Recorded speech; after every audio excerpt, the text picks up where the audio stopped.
hear from our correspondent Vincent McAviney, who's in Westminster for us. Good morning again to you, Vincent. I mean, another resignation since we last spoke to you, which wasn't very long ago at all. They're coming thick and fast now. This one, let's say, slightly bigger than the last, right?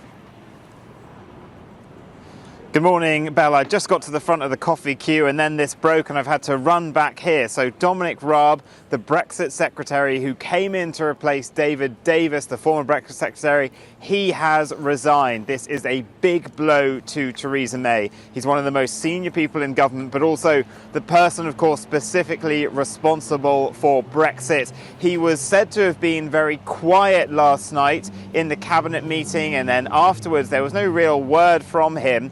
But this morning he has resigned with a letter which I've just received. He starts by saying it has been an honour to serve as the Brexit Secretary. He goes on to say, "I regret to say that following the cabinet meeting yesterday on the Brexit deal, I must resign. I understand why you have chosen to pursue the deal with the EU on the terms proposed, and I respect the different views held in good faith by all of our colleagues." He goes on to say, though, "For my part, I cannot support the proposed deal for two reasons.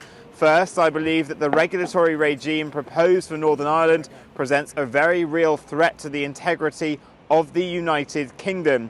Second, I cannot support an indefinite backstop arrangement where the EU holds a veto over our ability to exit. The terms of the backstop amount to a hybrid of the EU customs and single market obligations. No democratic nation has ever signed up to being bound by such an extensive regime imposed externally without any democratic control over the laws that will be applied." And he goes on later to say, "I appreciate that you disagree with my judgment on these issues. I have weighed very carefully the alternative course of action which the government could take, on which I have previously advised. Ultimately, you deserve a Brexit Secretary who can make the case for your deal you are pursuing with conviction. I am sorry, in good conscience, I cannot." That is quite the letter from Dominic Raab. He points out those two big issues: Northern Ireland, the integrity of the UK. Northern Ireland, of course, a place that did actually itself vote to stay in the EU in the referendum, knowing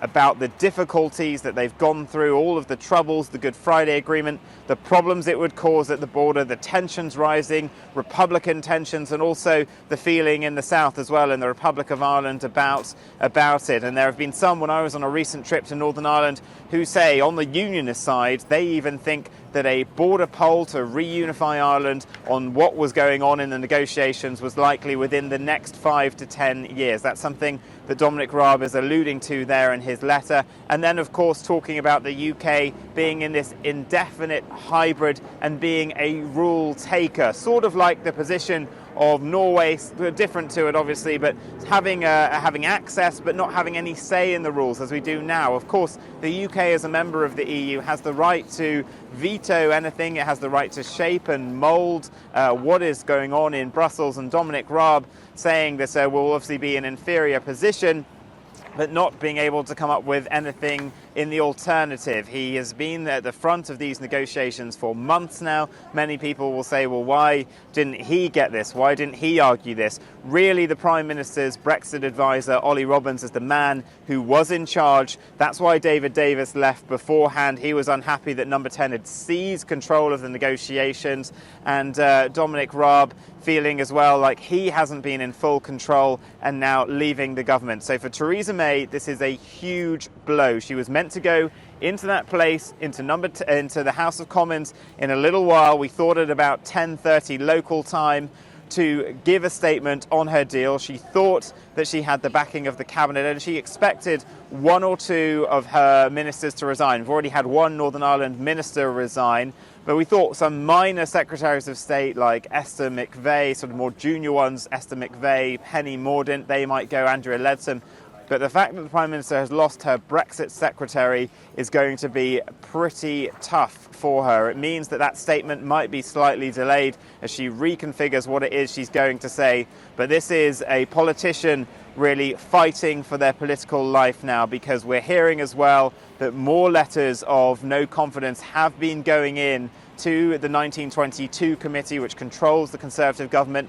If 48 letters go in, and we thought that we were on about 40 before this week, if just 8 more or so letters go in, then she could as well be toppling into a leadership contest. So it is quite the day for Theresa May. All right, thank you very much, Vincent.